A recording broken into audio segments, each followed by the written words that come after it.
Sa ngalan ng Ama at ng Anak at ng Espiritu Santo, Amen. sumainyo ang Panginoon. At sumaiyo rin.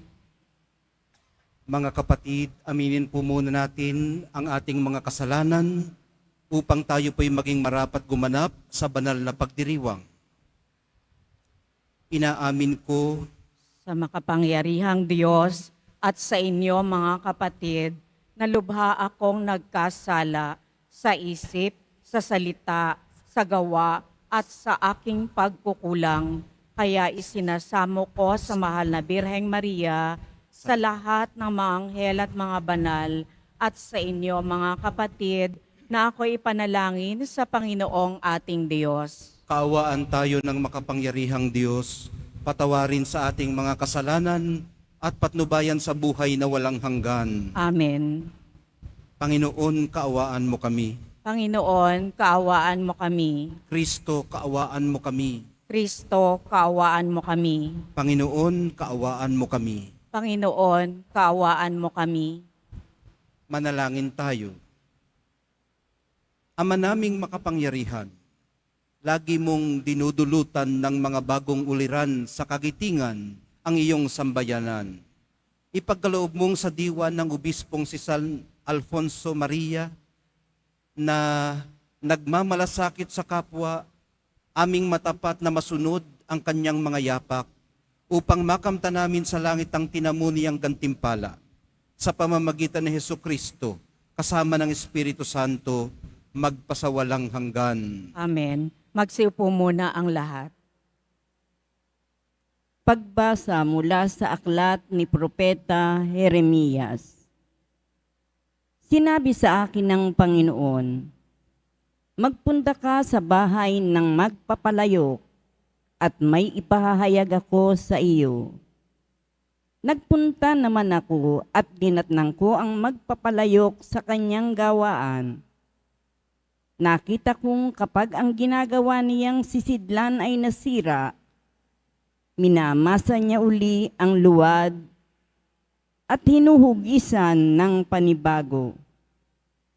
Pagkatapos, sinabi sa akin ng Panginoon, hindi ko ba magagawa sa bayang Israel ang ginawa ng magpapalayok sa luwad na iyon? Kayo'y nasa mga kamay ko, tulad ng luwad sa kamay ng magpapalayok. Akong Panginoon ang may sabi nito. Ang salita ng Diyos. Salamat sa Diyos. Mapalad ang kinukupkop ng poong Diyos ni Jacob. Mapalad ang kinukupkop ng poong Diyos ni Jacob. O kaluluwa ko, ang Diyos papurihan. Pupurihin siya't aking aawitan. Aking aawitan habang ako'y buhay. Mapalad ang kinukupkop ng poong Diyos ni Jacob. Sa mga panguloy, huwag kang manghahawak kahit na kaninong di makapagligtas. Kung sila'y mamatay, balik sa alabok. Ang anumang balangkas nila'y natatapos. Mapalad ang kinukupkop ng poong Diyos ni Jacob. Mapalad ang tao na ang kanyang Diyos na laging katulong ay ang Diyos ni Jacob.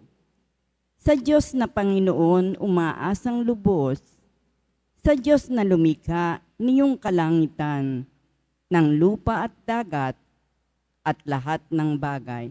Mapalad ang kinukupkop ng poong Diyos ni Jacob. Tumayo na po ang lahat.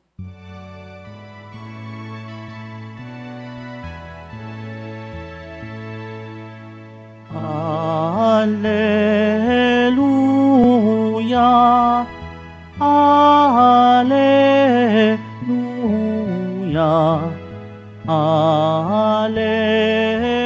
Alleluia, Alleluia.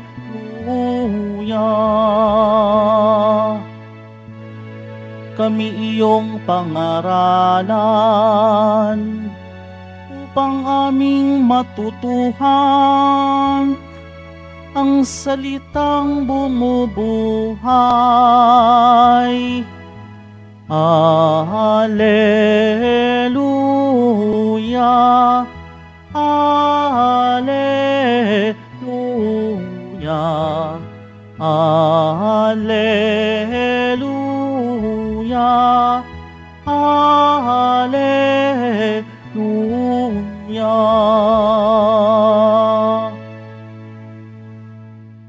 Sumainyo ang Panginoon. At sumaiyo rin. Ang mabuting balita ng Panginoon ayon kay San Mateo. Papuri sa iyo, Panginoon.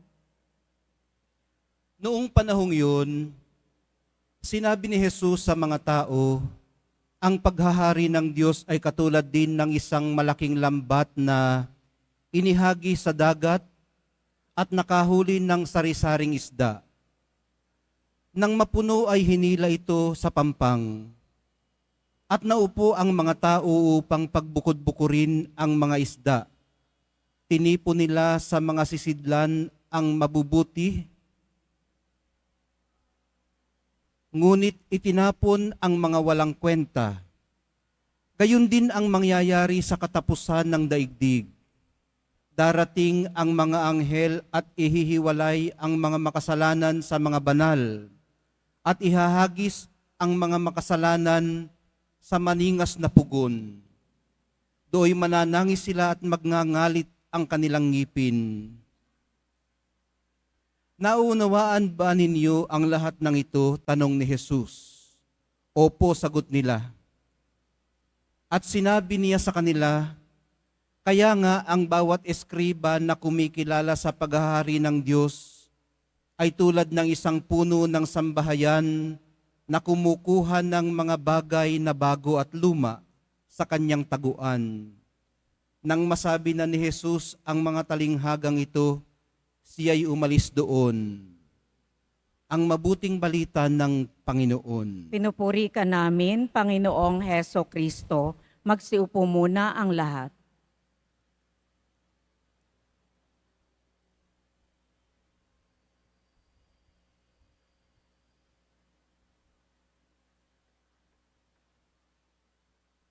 Natin si Saint Alphonsus Liguori. Ang mga pagbasa po natin ngayon tungkol sa pagkilatis at paghuhubog na tumutukoy naman sa pagbubuong muli, mga hulugan man ito ng pag-uulit at pagtatapon. So ayun discernment and formation. Tapos, yung pagbubuong muli, parang yung tinatawag natin sa ongoing formation na renewal. Renewal program. Ano ho? Okay. Yung iba nag-uulit. Yung iba naman ay napapatapon. Mas makakapag-reflect po tayo ng mabuti kung titingnan po natin ang buong proseso ng pottery, yung paggagawa ng palayok. Hindi ko alam kung yung mga bata dito ay parang wala naman yatang bata. Ayun, meron din. Pamilyar pa sa palayok. Ito po yung lutuan ng isda o ng kanin o ng kung ano pa man nagawa sa clay. Tawagin na lang nating clay, Yun pong buong proseso ng paggagawa nito ay magandang tingnan natin mula sa punto de vista ng gumagawa o nung potter, yung humuhugis sa palayok. Sa halip na mula naman sa punto de vista ng clay o ng luwad. Luwad yung putik na ginagawang palayok. Okay. Nakadepende po sa tamang timpla ng clay at tubig ang maayos na galaw ng mga kamay ng potter. Ibig sabihin, kahit na magaling siyang gumawa ng palayok, pero hindi magandang timplada ng tubig at ng clay, madedeform pa din. O kaya naman, mahirap i-form kasi nga matigas. O kaya naman, pag sobra naman ng tubig, malabsak, malabnaw. Ano ho? Parehong mahirap buuin. Kung sobrang dami ng tubig, malabnaw. Kung kulang naman, matigas. Parehong mahirap gawin. Bagamat nasa passive end po tayo o nasa receiving end, tayo po yung tumatanggap ng pagbubuo o paghuhubog, kung minsan, nasa atin din ang problema. May mga clay po kasi o may mga luwad o putik na talaga namang sutil. Sutil, mahirap i-form. O kaya naman talagang hindi lang nawawala, kundi talagang nagwawala. Ayunan ho. Mga kapatid, tayo po ang clay. Hindi lang kaming mga sumailalim sa formal na paghuhubog. Tayo pong lahat.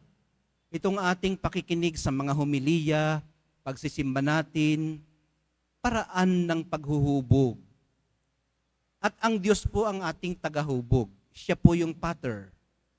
Ang tubig ay ang mga sitwasyon o kalagayan sa buhay na kinakaharap natin. Napakadali pong mawala sa hugis. Pag malimit tayong magapi o matalo ng mga laban ng buhay.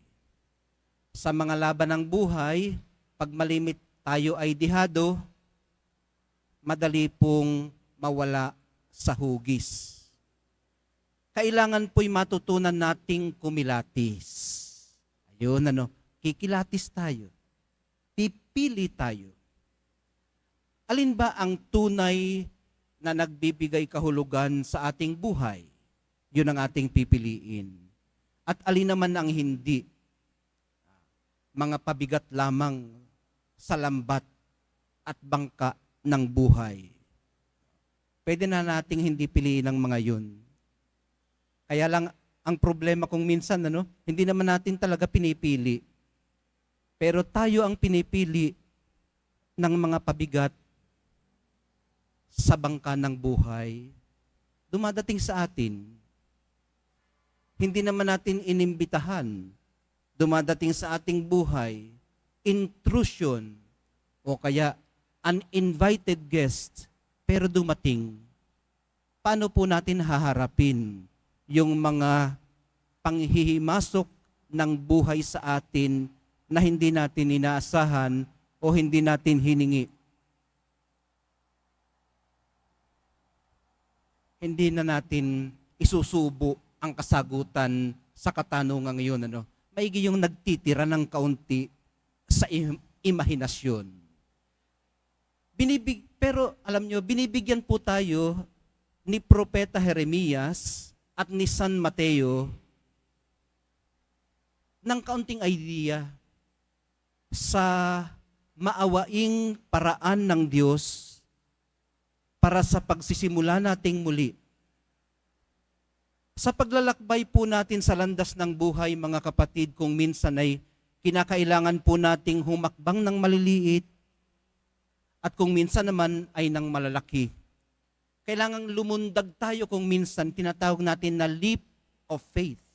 Hindi natin alam kung malalim, hindi natin alam kung mababaw, o baka may bato doon. Kailangan nating lumundag.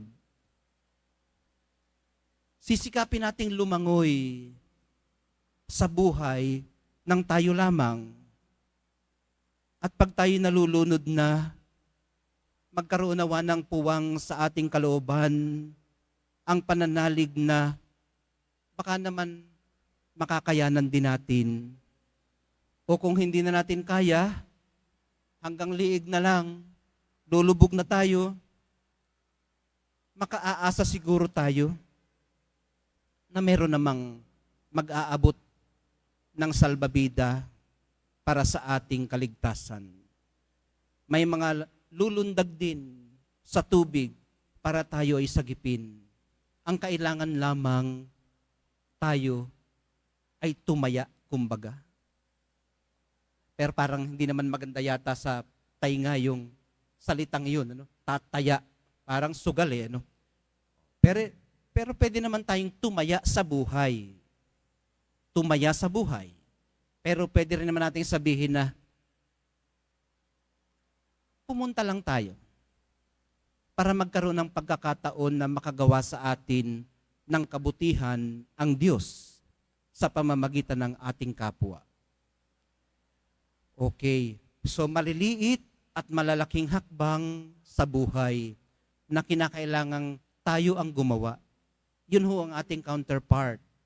May mga pagbabago pong dinadala ang bawat krisis ng buhay. Kung nahaharap ka sa crossroads, hindi mo alam kung didiretso ka, kakaliwa o kakanan, basta wag ka lang bumalik. Laksan ng loob natin na mag-take ng risk. Mayroong pagbabagong inihahatid ang bawat crossroads ng buhay. May mga pagbabago din namang nakakapagpabago sa atin. O di ba? Yung mga changes sa buhay, binabago tayo nito. Harinawa sa mabuti. Meron din namang nakakapagpanibago, nakakapag-renew sa atin. Gaya ng sinasabi ni Propeta Jeremias. Ngayon mga kapatid, kung nadidisforma tayo, nawawala tayo sa hugis, inuulit po tayo. Inuulit tayo. Muli tayong minamasa.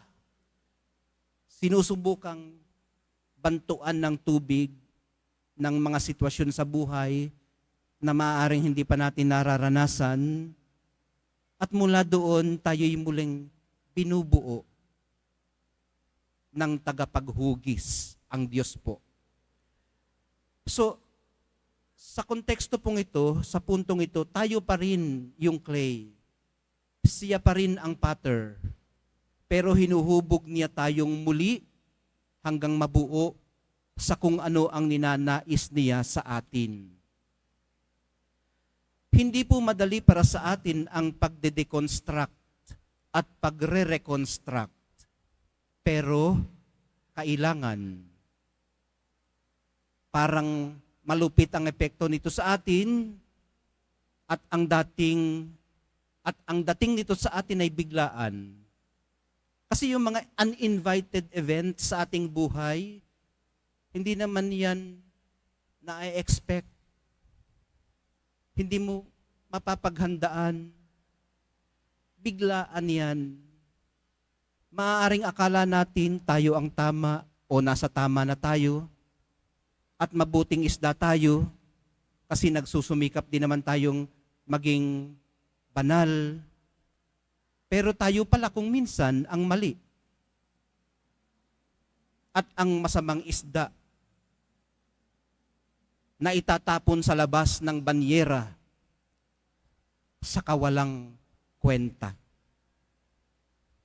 Maaari din naman na akala natin tayo ang walang kwenta. Tayo ang pinagpilian. Tayo ang itinatapon. Pero tayo pala ang mas mahal ang benta. Kasi baka tayo yung mas exotic, mas malinamnam, iluto. Mahalagang marunong kumilatis, mga kapatid. At ang mahalagang dapat na marunong kumilatis ay yung mga pinagkatiwalaang mangilatis. Ano ho? Yung mga binigyan ng kapangyarihang magdesisyon kung alin ba ang pipiliin at alin ang pagpipilian. Hindi po kuha ng kuha at hindi rin naman tapon ng tapon. Nakikita natin sa mga handaan, merong mga matatakaw ang mata, pero mahina ang sikmura. Hindi naman kayang kainin lahat. Kuha ng kuha, pero itatapon din naman pala. Sayang lang ang pagkain. Madali po kasing makita ang halaga ng malaking isda. Di po ba? Pag pumunta kayo sa palengke, kagandang tingnan ng malaking isda, lalo na yung mga makulay, pero baka hindi masarap. Baka napakalansa naman. Pero hindi po lahat ng malalaking isda, ayun nga, sabi natin, ay masarap iulam. Baka po kinakailangan ding tikman muna ng kumikilatis ang maliliit bago siya humusga. Baka rin po kasi lalaki rin yung maliliit at sa paglipas ng panahon ay ma-attain yung kanilang fullest potential. Mabigyan lamang ng sapat na panahon at pagkakataong mabuhay nang hindi napapatapon. Lumabas man tayong parang mali sa pagkakabuo sa atin o kulang nang tayo ay kunin, ang Diyos pong lubhang mahabagin ay nakahandang hubugin tayong muli o ibalik sa dati nating forma. Hindi po siya nagtatapon, mga kapatid. Hindi po nagtatapon ang Diyos. Ang mga nag-a-assume lang po ng kapangyarihang gawin ito ang walang pakundangan kung magtapon. Kaya ang kanilang mga naitatapon, bumabalik sa may-ari ng lambat at ng bangka, umaapila. Nag-iipon ng sapat na kapakumbabaan para makiusap na bigyan sila ng second chance.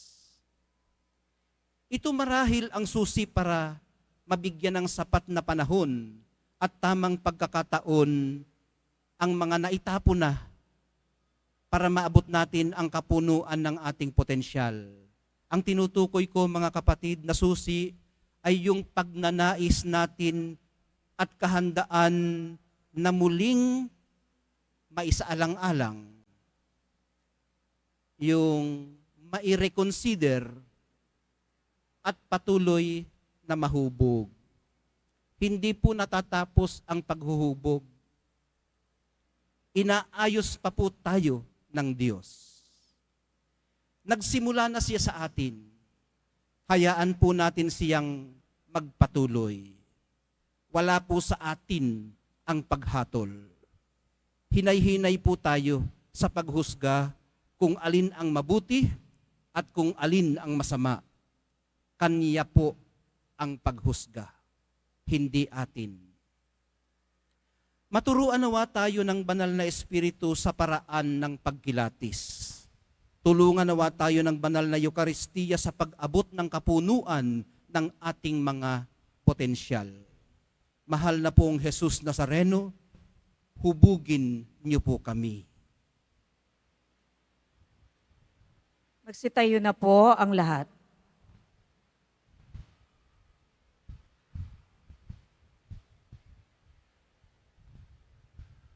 Minamahal kong mga kapatid, tumugon po tayo ng may pananalig sa paanyaya ng Diyos na pumasok sa kanyang kaharian.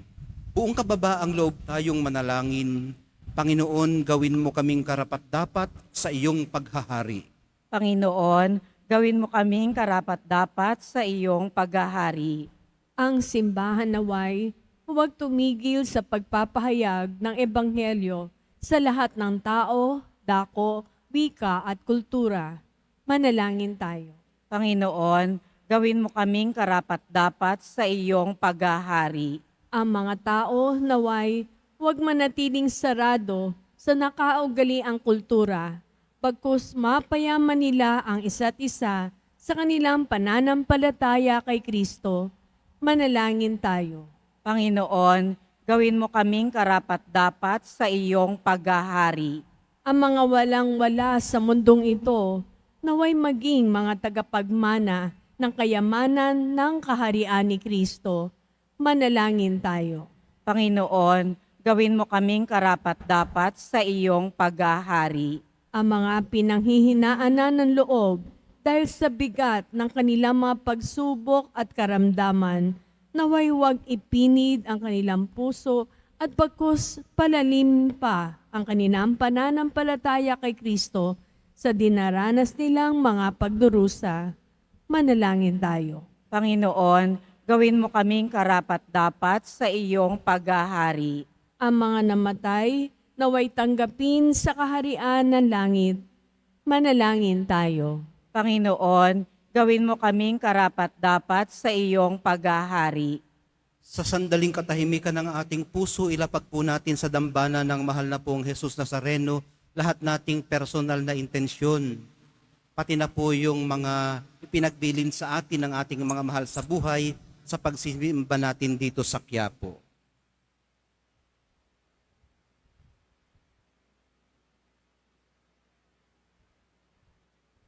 Manalangin tayo.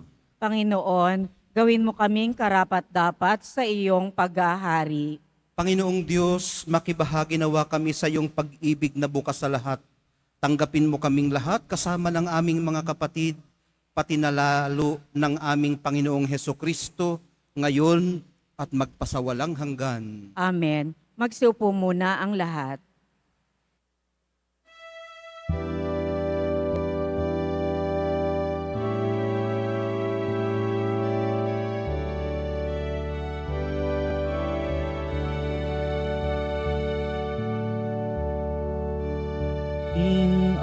Inalay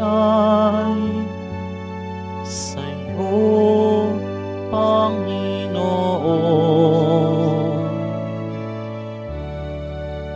ang tinapay at alak na iyong kaloob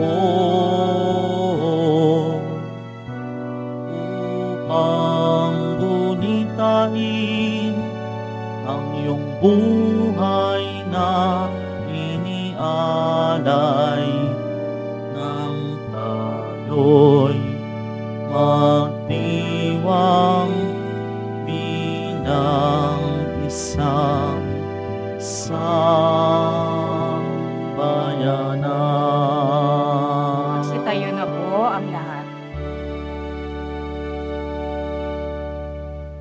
Manalangin po kayo mga kapatid upang itong ating paghahaay kalugdan ng Diyos Amang makapangyarihan. Tanggapin nawa ng Panginoon itong paghahain sa iyong mga kamay, sa kapurihan niya at karangalan, sa ating kapakinabangan at sa buong sambayanan niyang banal.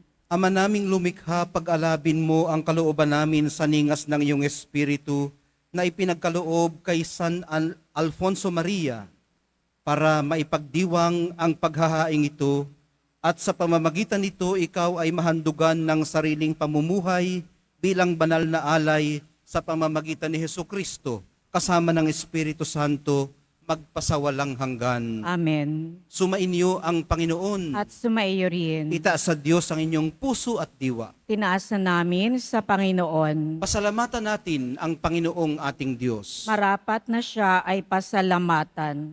Ama naming makapangyarihan, tunay ngang marapat na ikaw ay aming pasalamatan sa pamamagitan ni Hesukristo na aming Panginoon. Ngayong si San Alfonso Maria ay pinararangalan sa pamumuhay niyang totoong uliran at pagiging maaasahan sa panunungkulan. Kaya't si Hesukristo na maaasahan sa katapatan ay inihayag sa pangangasiwa sa sambayanan.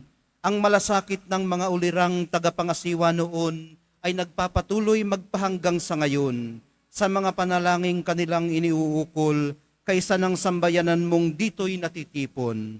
Kaya kaisa ng mga anghel na nagsisiawit ng papuri sa iyo nang walang humpay sa kalangitan, kami nagbubunyi sa iyong kadakilaan. Santo, Santo, Santo, Panginoong Diyos na mga hukbo, napupuno ang langit at lupa ng kadakilaan mo, o sana sa kaitasan, pinagpala ang naparirito sa ngalan ng Panginoon, o sana sa kaitasan. Magsiluhod po ang lahat. Ama naming banal, ikaw ang bukal ng tanang kabanalan, kaya't sa pamamagitan ng iyong Espiritu, gawin mong banal ang mga kaloob na ito upang para sa amin maging katawan at dugo ng aming Panginoong Hesukristo. Bago niya pinagtiis ang kusang loob na maging handog, hinawakan niya ang tinapay, pinasalamatan kaniya, pinaghati-hati niya iyon, iniabot sa kanyang mga alagad at sinabi, tanggapin ninyong lahat ito at kanin, ito ang aking katawan, na ihahandog para sa inyo.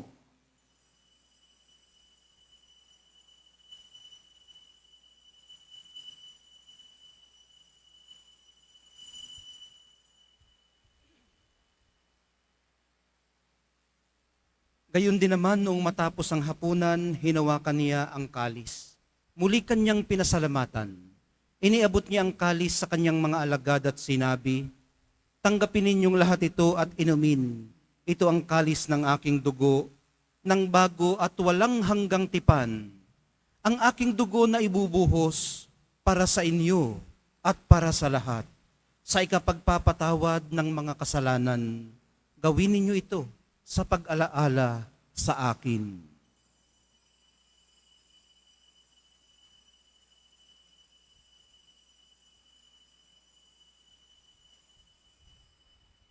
Magsitayo na po ang lahat. Ipagbunyin natin ang misteryo ng pananampalataya. Si Kristo'y namatay, si Kristo'y nabuhay, si Kristo'y babalik sa wakas ng panahon. Ama, ginagawa namin ngayon ang pag-alala sa pagkamatay at muling pagkabuhay ng iyong anak. Kaya tiniaalay namin sa iyong tinapay na nagbibigay buhay at ang kalis na nagkakaloob ng kaligtasan. Kami nagpapasalamat dahil kami iyong minarapat na tumayo sa harap mo para maglingkod sa iyo. Isinasamo namin kaming magsasalo-salo sa katawan at dugo ni Kristo ay mabuklod sa pagkakaisa sa pamamagitan ng Espiritu Santo. Ama, lingapin mong iyong simbahang laganap sa buong daigdig. Puspusin mo kami sa pag-ibig. Kaisa ni Francisco na aming Papa at ni Jose na aming Obispot ng Tanang Kaparian. Alalahanin mo rin ang mga kapatid naming nahimlay nang may pag-asang sila'y muling mabubuhay, gayon din ang lahat ng mga pumanaw. Kaawaan mo sila at patuloyin sa iyong kaliwanagan. Kaawaan mo at pagindapatin kaming lahat na makasalo sa iyong buhay na walang wakas.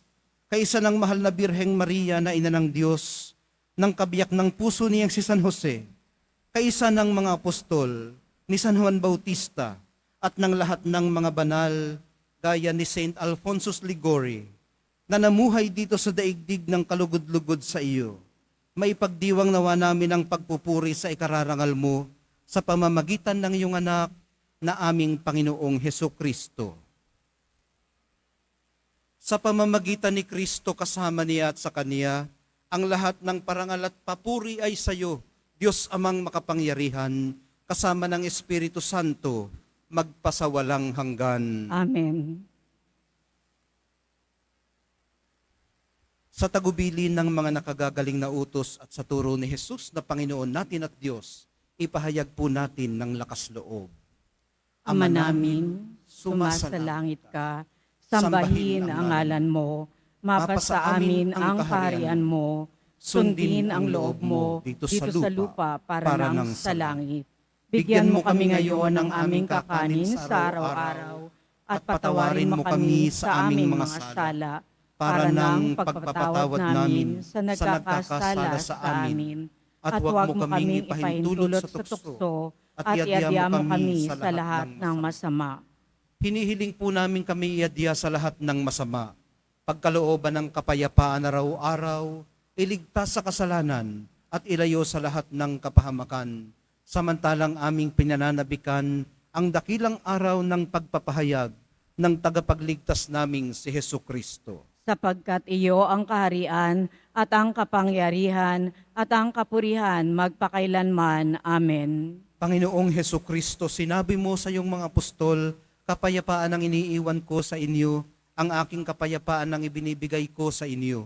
Tunghayan mong aming pananampalataya at huwag ang aming pagkakasala. Pagkalooban mo kami ng kapayapaan at pagkakaisa ayon sa iyong kalooban, kasama ng Espiritu Santo, magpasawalang hanggan. Amen. Ang kapayapaan ng Panginoon ay laging sumainyo. At sumaiyo rin. Magbigayan po kayo ng kapayapaan sa isa't isa.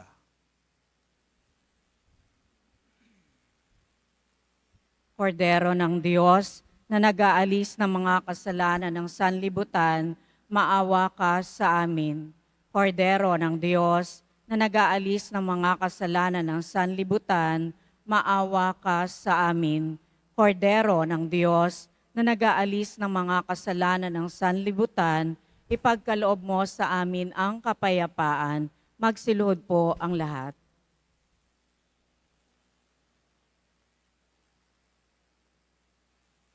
Ito ang kordero ng Diyos. Ito ang nag-aalis ng kasalanan ng sanlibutan. Mapapalad ang mga inaanyayahan sa piging ng kordero. Panginoon, hindi ako karapat-dapat na magpatuloy sa iyo, ngunit sa isang salita mo lamang ay gagaling na ako.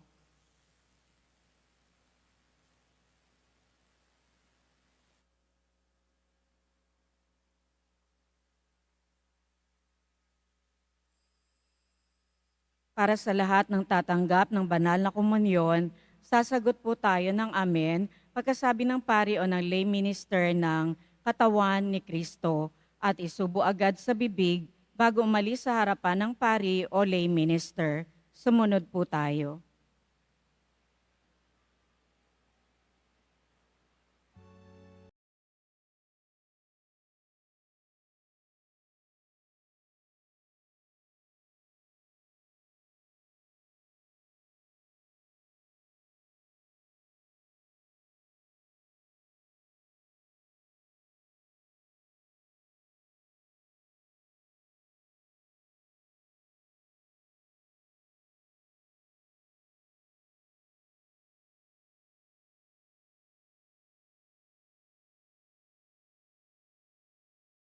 Ngin tayo.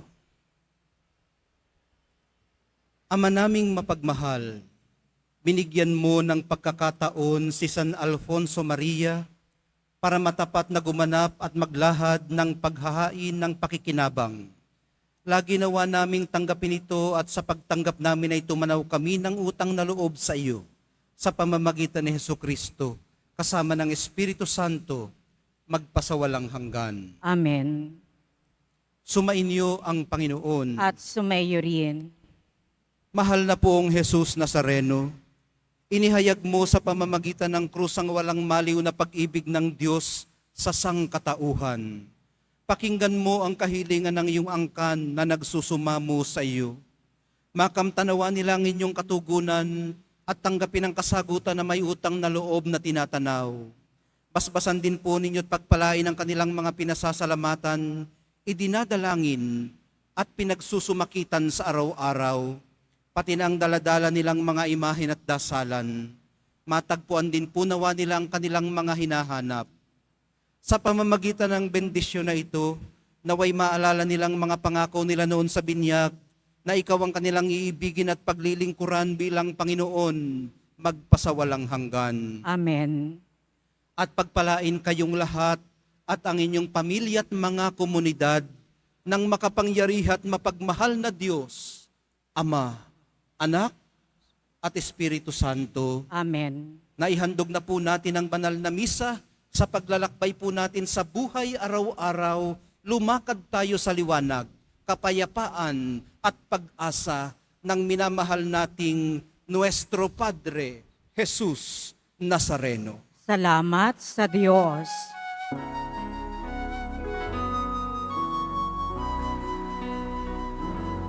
Nuestro Padre Jesus Nazareno, sinasamba ka namin,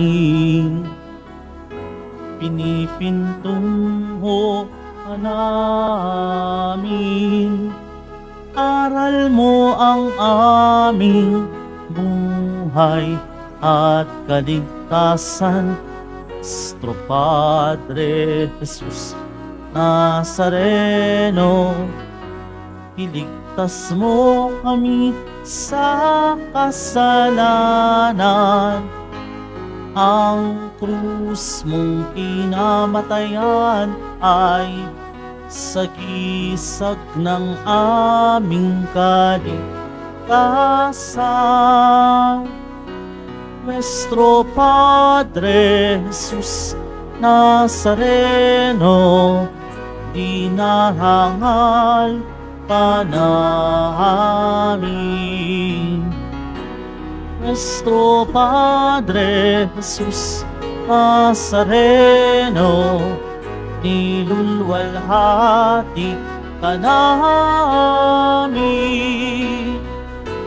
Nuestro Padre Jesus Nazareno, dinarangal ka namin.